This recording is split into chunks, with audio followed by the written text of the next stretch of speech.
For 18 months, Evelyn Marsh showed up to work before the sun did. She made the coffee. She organized the schedules.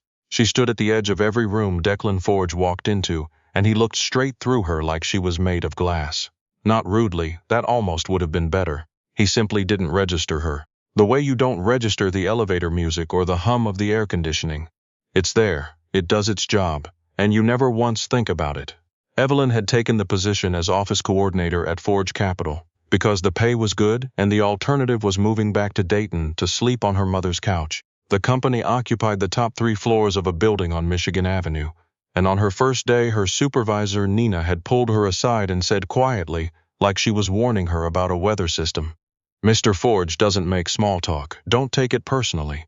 Evelyn hadn't, at first, but 18 months was a long time to be invisible. She knew things about Declan Forge that his own assistant didn't know. She knew he took his coffee with no sugar and a splash of oat milk, not because anyone told her, but because she noticed the face he made the one time someone gave him whole milk. A barely there tightening around the jaw, gone in a second, but she caught it. She knew he came in early when something was bothering him. She knew he stood at the window on the 42nd floor when he was thinking through a problem, hands in his pockets, chin slightly down. She knew all of this the way you know things you've observed for a long time without ever being asked to observe them. And Declan Forge knew nothing about her. Not her name. Not that she'd been there since before the renovation, when the carpet was still that awful shade of beige. Not that she had rearranged the entire supply room system and saved the office roughly 4 hours of collective time every week. Nothing. She used to tell herself it didn't matter. She was there for a paycheck, not validation. She was building her savings, quietly, steadily, the way she built everything, one careful layer at a time. She didn't need a powerful man to notice her to feel like she existed. She believed that until the Tuesday that Marcus Hale arrived. Marcus was a new consultant, brought in to look at Forge Capital's communications infrastructure. He was 32, easy smiled, the kind of man who learned your name immediately and used it often, not in a salesman way, but in a way that made you feel like he'd filed you somewhere important. He walked into the office on a Tuesday morning, found Evelyn at the front desk untangling a printer cable and said, "You look like you could use a second pair of hands." "I could use a second printer," she said without looking up. He laughed. It was a real laugh, not a courtesy one. "Marcus Hale." He crouched down beside her and grabbed the other end of the cable. "And you are?" "Evelyn." "Evelyn." He said it like it meant something. "You clearly run this place." She glanced at him sideways. "I run the things that make this place run." "That's the same thing," Marcus said, and she found herself smiling in a way she hadn't in a while. She didn't think anything of it. She wasn't interested in Marcus, not really. He was pleasant the way a good day is pleasant, nothing she needed to hold on to. But he kept stopping by the desk. He'd ask her questions about the building, about the coffee, about whether the good Thai place nearby was actually good, or just conference room good. She'd answer, and they'd talk for a few minutes. And it was easy in the way that things are when someone is genuinely interested in what you have to say. It was the following Thursday when it happened. Marcus had come to show her something on his phone, a review of the Thai place, hilariously wrong. 3 stars because the reviewer couldn't figure out the parking. Evelyn read it and laughed, properly laughed, the kind that surprised her. And she looked up to say something back to him and caught, over his shoulder, Declan Forge standing very still in the hallway. He wasn't moving toward his office. He wasn't looking at his phone. He was just standing there, 15 feet away, watching her. Not through her, at her. She felt it the way you feel a shift in air pressure, nothing you could point to, just a sudden awareness of a change in the atmosphere. She looked back at Marcus, finished the conversation, and when she looked up again, Declan was gone. She told herself she'd imagined it. She hadn't. Declan Forge had walked down that hallway 100 times in the past 18 months, and seen his office coordinator, the way he saw the furniture. Present, functional, not requiring attention. He didn't know when he'd started noticing the details. Maybe it was gradual. Maybe something had been accumulating without his awareness, the way water collects in a low place without anyone deciding to put it there. The coffee always exactly right. The schedules that never conflicted. The supply room he'd walked through last week and realized with vague surprise that he could actually find things.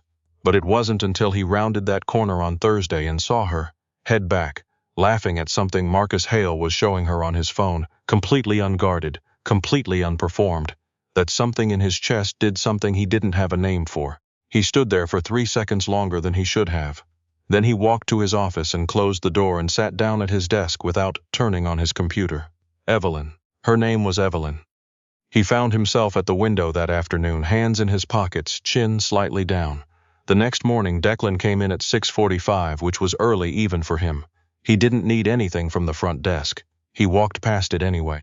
Evelyn was at her computer, a half-eaten granola bar beside her keyboard, reading something that made her frown slightly. He almost stopped. He kept walking. At 9:15, he called the front desk from his office. It was the first time he had ever done that. Yes, her voice was neutral, professional. The Henderson file. Do we have the hard copies or just digital? A pause. He could hear her typing. Hard copies came in Friday. I put them in the second drawer of the conference room cabinet. The labeled one. The labeled one, he repeated. The one that says Henderson, she clarified perfectly politely, and he could hear very faintly that she was not impressed. Thank you, he said. Another pause, like she was deciding something. You're welcome, Mr. Forge. He sat with the phone in his hand for a moment after she hung up.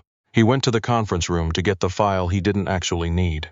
The drawer was labeled, in neat black marker, Henderson. March. Beside it, Chen Group. Beside that, pending review. The entire cabinet was organized in a way that made immediate sense, clearly and deliberately structured by someone who thought about how other people would need to use it. He stood there looking at it longer than necessary. It escalated in small ways that Declan didn't acknowledge to himself as escalating. He started taking a longer route from the elevator to his office. On Tuesday, he arrived at the coffee station at the same time as Evelyn, and she said, "Oh, sorry," and moved aside, and he said, "Don't," and she looked at him, and he said, "I mean, you were here first." And she looked at him for one more second and then poured her coffee and left.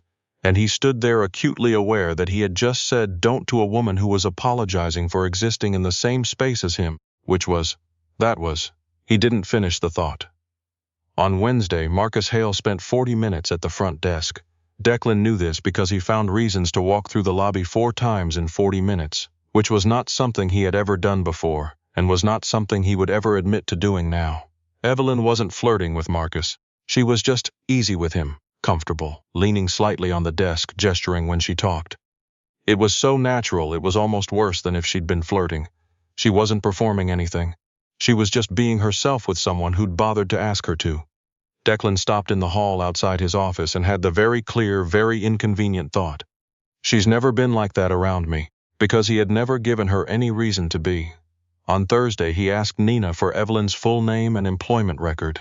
Nina looked at him with the practiced neutrality of someone who'd worked for him for 7 years and said, "Evelyn Marsh. She's been here since February of the year before last." 18 months, he did the math. He had the thought, and then immediately had the thought after it, which was a more uncomfortable one. On Friday morning, Evelyn was on the phone when Declan came through the lobby. She didn't look up. She was dealing with something. She was always dealing with something. Her pen moving fast across a notepad, her voice calm and precise. He slowed without meaning to. "No, the delivery needs to come to the service entrance, not the main floor. Yes, I know it's easier for you, but it's not the arrangement we agreed to." She listened and something crossed her face, not anger, just a kind of patient resolution.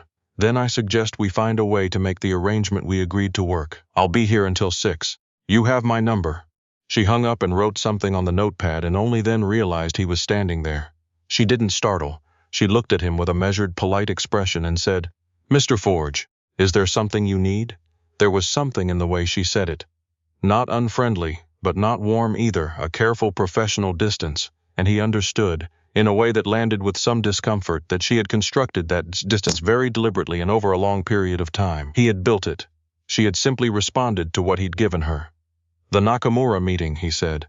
"I need the room set up for Thursday, not Friday. The schedule changed. I'll take care of it." And he stopped. She waited. "The coffee," he said. "How did you know how I take it?" A pause. Something moved behind her eyes and was gone. "I pay attention," she said. "It's part of the job. I've been here 10 years, he said, "and I've never had my coffee consistently right until you took over." She looked at him for a moment. "I know," she said simply. And then she turned back to her computer. He stood there another second longer than was natural, and then he went back to his office, and he did not call the front desk for unnecessary information, and he did not take the long route past the lobby. He sat at his desk for 20 minutes thinking about 2 words. "I know." She hadn't said it with bitterness. She hadn't said it to wound him. She'd said it the way you state a fact you've made peace with. which was, he was beginning to understand exactly what she'd done, made peace with it, built her own world at the edges of his, and stopped expecting anything to come from his direction. The following Monday, Marcus Hale had a meeting with Declan and his partners at 10. Evelyn set up the room. At 9:50, she brought in water and a presentation remote and triple-checked the cable connections. At 9:58, Marcus came in first, ahead of the others, and stopped when he saw her. "Evelyn, you do everything around here, don't you?" "Almost everything," she said, straightening a notepad. "Whoever's in charge of recognizing talent in this office is asleep on the job." He said it lightly, easily, not knowing what he was saying. Evelyn smiled. "A real one. Maybe."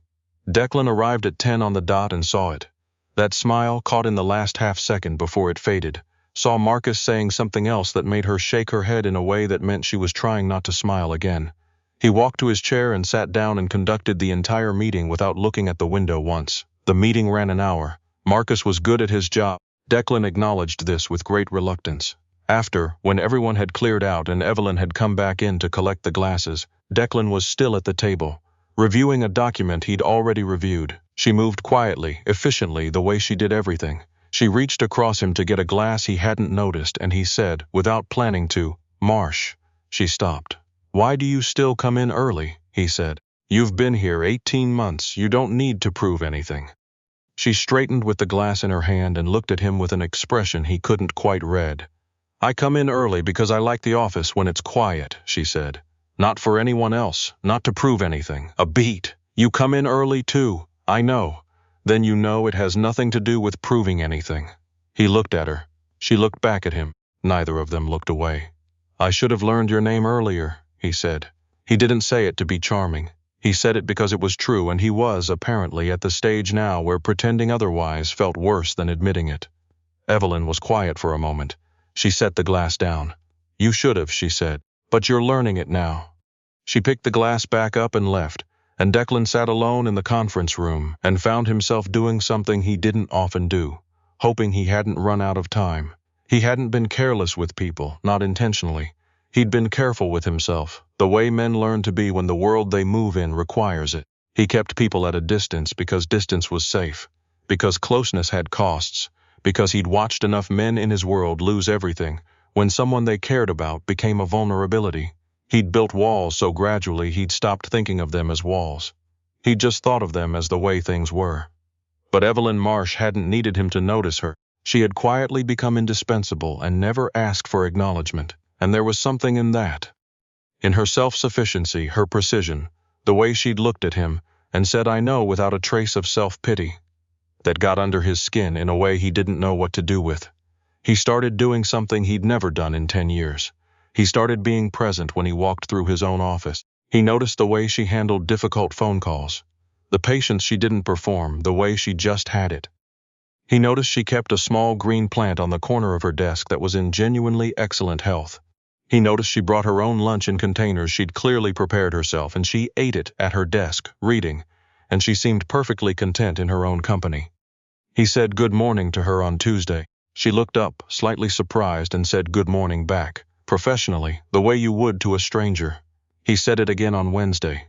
She said it back with slightly less professional remove. On Thursday, he stopped at the desk with no reason prepared and said, "The Thai place on Erie, is it actually good?" She looked at him. "It's better than conference room good," she said. "If that's what you're asking, that's exactly what I was asking." The corner of her mouth moved. "Don't get the noodles before a long meeting," she advised. "Get the rice plates." "Noted." He didn't move to leave. She didn't go back to her screen. For a moment, the morning noise of the office moved around them, and they just stood there. "Marsh," he said. "Forge," she said back. The first time she'd ever used his name. Something shifted. Both of them felt it. That Friday, just before 6, Marcus stopped by to say he'd be wrapping up his consultation the following week. He thanked Evelyn for making the whole thing run smoothly, said he'd be listing her specifically in his report, and asked with an openness that suggested he wasn't certain of the answer, whether she might want to get dinner sometime. Evelyn was quiet for a moment. She looked at her desk, then back at him. "That's kind of you," she said. "I think I'll take a pass, but genuinely, it was great having you here." Marcus nodded, easy about it, no wounded ego. "Your call," he said. "Take care of yourself, Evelyn." And he left. Declan had come through the lobby at 5:59 and had stopped at the partition near the mailboxes, out of sight, and he had heard all of it. He stood there a moment after Marcus's footsteps faded. Then he came around the corner.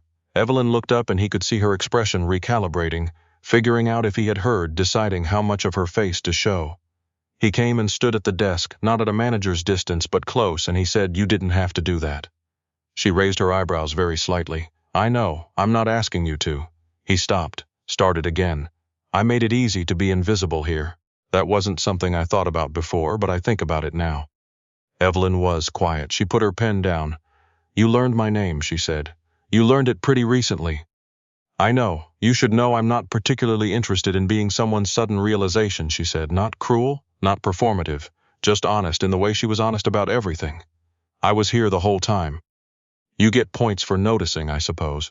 But you don't get all the points." He almost smiled. He didn't let it land on his face. "What would it take," he said, "to earn some of the other points?" She looked at him for a long moment. There was something behind her eyes he was learning to read. Not quite softness, not yet, but the beginning of an opening.